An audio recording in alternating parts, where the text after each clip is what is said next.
लक्ष्य the goal achiever. नमस्कार, स्वागत है आपका आपके अपने YouTube चैनल लक्ष्य द गोल अचीवर में। मैं हूं सुधांशु तिवारी और आज आपके सामने हाजिर हूँ एक नया सेशन लेकर। आज हम बात करेंगे डीएलएड के सेकंड सेमेस्टर में जो विज्ञान का प्रश्न पत्र आया था 2022 में, उस प्रश्न पत्र का आज हम बेहतरीन हल निकालेंगे जिससे कि आपकी जो आने वाले एग्जाम है उसकी तैयारी में आपको और अच्छी सहायता मिले। तो चलिए शुरू करते हैं आज का सेशन। उससे पहले जो लोग चैनल पर नए हैं चैनल को सब्सक्राइब कर लें और बेल आइकन को प्रेस कर लें, जिससे इस प्रकार की जब भी वीडियोस चैनल पर अपलोड हो तो आपके पास नोटिफिकेशन जाए। चलिए देखते हैं 2022 का जो विज्ञान विषय का प्रश्न पत्र आया था उसका पहला प्रश्न है आपके सामने। MKS पद्धति में ऊर्जा का मात्रक क्या है? पहला प्रश्न देखिए, 5 प्रश्न बहुविकल्पीय होते हैं, उसके बाद अतिलघुत्तरीय होते हैं, फिर लघुत्तरीय होते हैं। पहला प्रश्न है MKS पद्धति में ऊर्जा का मात्रक क्या है? आपके ऑप्शन है कैलोरी, जूल, न्यूटन या मिलीग्राम। तो देखिए, अगर हम बात करें MKS पद्धति में ऊर्जा का मात्रक होता है जूल। जूल जो है MKS पद्धति में ऊर्जा का मात्रक है, आप लोग याद रखेंगे, यानी दूसरा वाला ऑप्शन आपका सही है। बढ़ते हैं अगले प्रश्न की तरफ। नासा का मुख्यालय स्थित है, आपके ऑप्शन है आंध्र प्रदेश, बेंगलुरु, यूरोपीय संघ या वाशिंगटन डीसी। तो नासा का मुख्यालय जो है वाशिंगटन डीसी यानी अमेरिका में है नासा का मुख्यालय, और अमेरिका की अंतरिक्ष एजेंसी है नासा, की भारत की अंतरिक्ष एजेंसी है इसरो। तो इस प्रकार से आप लोग याद रखेंगे। निष्क्रिय गैस का इलेक्ट्रॉनिक विन्यास कितना होता है?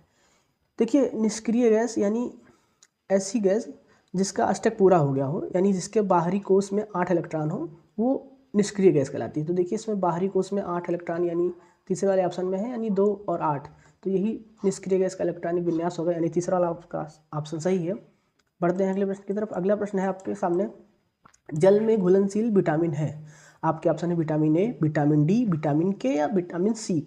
तो देखिए, अगर जल में घुलनशील विटामिन की बात करें तो बी और सी, जो विटामिन बी और सी होते हैं ये जल में घुलनशील होते हैं, और ए, डी, ई और के ये सभी वसा में घुलनशील होते हैं। तो आप लोग ऐसे याद रख सकते हैं कि ये वसा में घुलनशील विटामिन है और ये जल में घुलनशील विटामिन है। बी सी जल में घुलते हैं और ए, डी, ई के ये वसा में घुलनशील विटामिन है। तो इसमें देखिए, अगर जल में पूछा जा रहा है तो बी या सी जो आपका ऑप्शन हो वही होगा, तो यानी सी वाला ऑप्शन आपका सही है। विटामिन सी जल में घुलनशील विटामिन है, यानी चौथा ऑप्शन आपका सही है। बढ़ते हैं अगले प्रश्न की तरफ। अगला प्रश्न है, तंत्रिका कोशिकाओं की विशेषता है, आपके ऑप्शन है ये पुनर्निर्मित नहीं होती है, इनमें केंद्रक नहीं होता है, इनकी संख्या उम्र के साथ बढ़ती है, इनका आकार अनिश्चित होता है।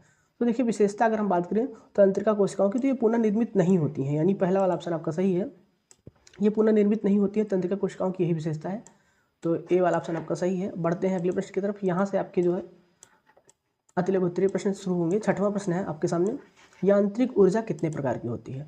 तो अगर आप लोगों ने पढ़ा होगा, यांत्रिक ऊर्जा मुख्य रूप से 2 प्रकार की होती है, एक होती है गतिज ऊर्जा और एक होती है स्थितिज ऊर्जा। तो यांत्रिक ऊर्जा के 2 प्रकार होते हैं, गतिज और स्थितिज। ये छठवें प्रश्न का उत्तर हो गया। अब बढ़ते हैं अगले प्रश्न की तरफ। अगला प्रश्न है, सौर मंडल के 8 ग्रहों के नाम हमें बताने हैं। देखिए, बहुत ही आसान प्रश्न है, अगर आपको याद हो तो सौर मंडल के जो 8 ग्रह हैं वो हैं बुध, ठीक है, उसके बाद शुक्र, बुध शुक्र पृथ्वी, मंगल, उसके बाद में बृहस्पति, शनि और अरुण और वरुण। पहले 9 थे, उसके बाद में 2006 में एक हटा दिया गया है, तो कुल मिला के 8 ही हैं। और ये उनका सूर्य से दूरी के क्रम में भी लिखा हुआ है, बुध है, शुक्र है, पृथ्वी है, मंगल है, बृहस्पति, शनि, अरुण, कुल मिला के 8 हैं सौरमंडल में ग्रह। अगला प्रश्न है, न्यूट्रॉन की खोज किस वैज्ञानिक ने की थी? तो अगर हम बात करें न्यूट्रॉन की, तो न्यूट्रॉन की खोज जो है जेम्स चैडविक ने 1932 ईस्वी में की थी। जेम्स चैडविक ने 1932 ईस्वी में न्यूट्रॉन की खोज की थी। कहीं कहीं पे 1931 लिखा है, लेकिन सही होगा 1932 ईस्वी में न्यूट्रॉन की खोज जेम्स चैडविक ने की थी। बढ़ते हैं अगले प्रश्न की तरफ। जीवाणुओं से होने वाले किन्हीं 2 रोगों के नाम लिखिए। देखिए, अगर हम जीवाणु जनित रोगों की बात करें तो ये आपका हैजा हो गया, जितने भी जीवाणु जनित रोग हैं, हैजा आपका हो गया, टीबी हो गया, निमोनिया और प्लेग, ये सभी जो है जीवाणु जनित रोग हैं। हैजा, टीबी, निमोनिया, प्लेग ये सभी जीवाणुओं से होने वाले रोग हैं। बात करते हैं वनस्पति कोशिका और प्राणी कोशिका में 2 अंतर लिखते हैं। तो देखिए, वनस्पति कोशिका, इसमें जो है कोशिका भित्ति पाई जाती है। जो वनस्पति कोशिका होती है इसमें कोशिका भित्ति होती है, और प्राणी कोशिका में नहीं होती है कोशिका भित्ति, ठीक है। अगर बात करें तो वनस्पति में क्लोरोफिल होता है, जबकि प्राणी या जंतु कोशिका में क्लोरोफिल नहीं होता है। और देखिए अगर हम बात करते हैं वनस्पति कोशिका की, तो वनस्पति कोशिका में गति नहीं होती है, यानी ये जड़त्व तो होता है, जबकि प्राणी कोशिका ये गति कर सकते हैं। तो ये जो है मुख्य रूप से 2 अंतर पूछा गया था, तो आप लोग 3 बता दिए कि देखिए प्राणी कोशिका ये चलायमान होती है, एक स्थान से दूसरे स्थान पर गति कर सकती है, जबकि वनस्पति कोशिका गति नहीं कर सकती है। और कोशिका भित्ति नहीं पाई जाती है प्राणी कोशिका में, जबकि वनस्पति कोशिका में कोशिका भित्ति पाई जाती है। और हरित लवक यानी क्लोरोफिल पाया जाता है वनस्पति कोशिका में, जबकि प्राणी कोशिका में क्लोरोफिल नहीं पाया जाता है। तो ये हो गया अंतर। अब बढ़ते हैं अगले प्रश्न की तरफ। अगला प्रश्न है समस्थानिक किसे कहते हैं? तो देखिए ऐसे तत्व जिनका परमाणु क्रमांक समान हो लेकिन परमाणु भार भिन्न हो, है ना, परमाणु क्रमांक समान हो और परमाणु भार भिन्न हो, वो कहलाते हैं समस्थानिक। जैसे बात करते हैं अगर हम हाइड्रोजन के 3 समस्थानिक हैं, हाइड्रोजन के 3 समस्थानिक है 1H1, 1H2 और 1H3। देखिए इनके परमाणु क्रमांक समान है 1 1 1, लेकिन परमाणु भार भिन्न है।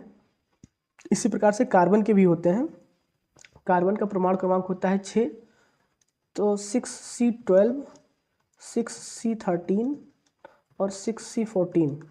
तो जो है कुल मिला के 3 होते हैं कार्बन के, 3 होते हैं हाइड्रोजन के। तो ऐसे तत्व जिनके परमाणु क्रमांक समान होते हैं, परमाणु भार भिन्न होते हैं, समस्थानिक कहलाते हैं। अब बढ़ेंगे हम यहाँ से अगले प्रश्नों की तरफ। 12वां प्रश्न है ऊर्जा का नियम क्या है? ऊर्जा संरक्षण का नियम क्या है? अच्छा प्रश्न है, ऊर्जा संरक्षण का नियम क्या है? तो ऊर्जा संरक्षण का नियम है ऊर्जा को ना तो उत्पन्न किया जा सकता है ना तो नष्ट किया जा सकता है, बल्कि इसे एक रूप से दूसरे रूप में परिवर्तित किया जा सकता है। यही होता है ऊर्जा संरक्षण का नियम। तो यानी ऊर्जा को ना तो उत्पन्न किया जा सकता है ना तो नष्ट किया जा सकता है, बल्कि इसे एक रूप से दूसरे रूप में परिवर्तित किया जा सकता है। जैसे कि विद्युत आने पर विद्युत ऊर्जा को हम प्रकाश ऊर्जा या जो है उसमें ऊर्जा में बदल सकते हैं। तो यही होता है ऊर्जा संरक्षण का नियम। अब बढ़ते हैं अगले प्रश्न की तरफ। ज्वालामुखी क्या है, कितने प्रकार का होता है? तो अगर हम बात करें ज्वालामुखी की, तो जो है पृथ्वी की सतह पर कुछ ऐसे दरारें या मुख होते हैं, पृथ्वी की सतह पर उपस्थित कुछ ऐसी दरारें या छिद्र जिनके माध्यम से पृथ्वी के भीतर का जो गर्म लावा, राख या गैसें निकलती हैं, ये ज्वालामुखी कहलाते हैं। तो इन्हीं जो है छिद्रों या दरारों को ज्वालामुखी कहते हैं। हम इस प्रकार से इसको परिभाषित कर सकते हैं कि ज्वालामुखी यानी पृथ्वी की सतह पर उपस्थित कुछ ऐसी दरारें या मुख जिनके द्वारा पृथ्वी के गर्भ में मौजूद लावा और गैसें तथा राख बाहर निकलती हैं, वो ज्वालामुखी कहलाते हैं। ज्वालामुखी मुख्य रूप से 3 प्रकार के होते हैं। एक होता है सुषुप्त ज्वालामुखी, एक होता है प्रसुप्त ज्वालामुखी, एक होता है शांत ज्वालामुखी। तो देखिए सुषुप्त ज्वालामुखी जो सक्रिय ज्वालामुखी होते हैं, प्रसुप्त ज्वालामुखी जो कभी कभी सक्रिय होते हैं, शांत ज्वालामुखी जो एक प्रकार से कभी सक्रिय नहीं होगा। इस 3 प्रकार के ज्वालामुखी होते हैं। ज्वालामुखी का मानव के जीवन पर 2 प्रकार से प्रभाव पड़ता है।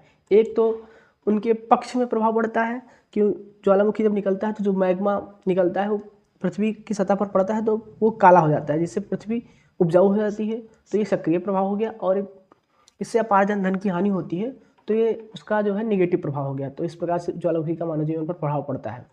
अब यहाँ पे है उत्क्रमणीय परिवर्तन और अनुत्क्रमणीय में। तो अगर हम बात करते हैं उत्क्रमणीय परिवर्तन में, तो उत्क्रमणीय परिवर्तन का जो सिंबल होता है ये इस प्रकार से होता है। यहाँ ये परिवर्तन दोनों तरफ चलते हैं।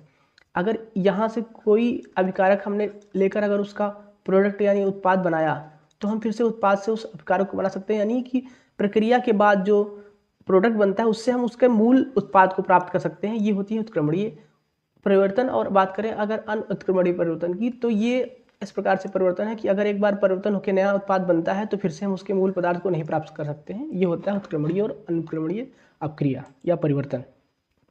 देखिए अगला प्रश्न है अम्ल वर्षा किन 2 ऑक्साइडों के वातावरणीय जल के साथ क्रिया करके बनती है? तो अगर अम्ल वर्षा की बात करें तो ये 2 ऑक्साइडों यानी सल्फर डाइऑक्साइड और नाइट्रोजन डाइऑक्साइड, इन 2 के साथ क्रिया करके जो है अम्ल वर्षा बनती है। और ये जो अम्ल वर्षा होती है बहुत ही घातक होती है। ये अगर पड़ती है स्किन पे तो स्किन जल जाती है। और अगर बात करें हम अम्ल वर्षा का मछली, मृदा एवं पौधे पर क्या प्रभाव पड़ता है, तो अगर देखिए मछली यानी समुद्र में अगर अम्ल वर्षा हुई तो समुद्री जो जीव होते हैं वो मर जाते हैं और बहुत सारी बीमारियां फैल जाती हैं समुद्री जीवों में, तो इनकी मृत्यु हो जाती है। मृदा जो है मृदा ऊसर हो जाती है, उसका उपजाऊपन खत्म हो जाता है। पौधे भी वहाँ के जिस इलाके में अम्ल वर्षा होती है वहाँ पे पौधे नष्ट हो जाते हैं और एक प्रकार से सूखा पड़ जाता है। तो वर्षा की ये प्रभाव हो गए, और अम्ल वर्षा दो ऑक्साइडों यानी सल्फर डाइऑक्साइड और नाइट्रोजन डाइऑक्साइड के वातावरणीय जल के साथ क्रिया करके बनती है। अब बात करते हैं कंकाल तंत्र के कार्य लिखिए। तो देखिए कंकाल तंत्र जो है शरीर को आकृति प्रदान करते हैं।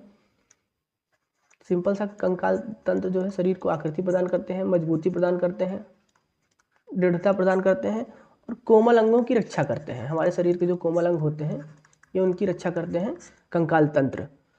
हड्डियों व मांसपेशियों को जोड़ते हैं जिससे शरीर में गति होती है। ये सब कंकाल तंत्र के कार्य हैं। बढ़ते हैं अगले प्रश्न की तरफ। मृदा अपरदन से आप क्या समझते हैं? देखिए मृदा अपरदन कई बार पूछा जा चुका है, तो ये इंपॉर्टेंट प्रश्न है। तो वह प्रक्रिया जिसमें मिट्टी अपने स्थान से हटकर दूसरे स्थान पर चली जाती है, मिट्टी के हटने को मृदा अपरदन कहते हैं। मिट्टी का अपने स्थान से हटकर दूसरे स्थान पर चले जाना मृदा अपरदन कहलाता है। ये मृदा अपरदन मुख्य रूप से जल के कारण होता है, वायु के कारण होता है। ठीक है, मृदा अपरदन मुख्य रूप से जल एवं वायु के कारण होता है, यानी मिट्टी का अपने मूल स्थान से हटकर दूसरे स्थान पर चले जाना मृदा अपरदन कहलाता है। जल द्वारा मुख्य रूप से मृदा अपरदन होता है, जिसके द्वारा मिट्टी की ऊपरी उपजाऊ परत अपने मूल स्थान से हटकर दूसरे स्थान पर चली जाती है, तो वही होता है मृदा अपरदन। देखिए इसके कारण एवं रोकने के उपाय पर प्रकाश डाला जाता है। तो देखिए मृदा अपरदन मुख्य रूप से वायु द्वारा होता है, जल द्वारा होता है, और इसको रोकने का जो उपाय है वृक्षारोपण करिए, पेड़ पौधे लगाकर, बाढ़ वाले के इलाके में बांध बनाकर, और नाइट्रोजन युक्त खाद का प्रयोग करके। नाइट्रोजन युक्त खाद का प्रयोग जब करेंगे तो एक प्रकार से जमीन जो है काई का रूप ले लेगी, चिपक जाएगी, तो इससे जो है मृदा अपरदन नहीं होगा। और वनों वाले के इलाके में बांध बनाकर, और जहाँ पे जल की निकासी नहीं होती है वहाँ पे नालियों का निर्माण करके जल की निकासी करके, तो इस प्रकार से हम मृदा अपरदन को रोक सकते हैं। अब है तंत्रिका ऊतक का नामांकित चित्र बनाइए। तो ये आप लोग जो है बना लेंगे तंत्रिका तंत्र का चित्र। इसके कार्य के बारे में आप लिख सकते हैं कि ये जो है सूचनाओं को मस्तिष्क और रीढ़ की हड्डी से जुड़ा हुआ होता है तथा मस्तिष्क की सभी सूचनाओं को विभिन्न अंगों तक पहुंचा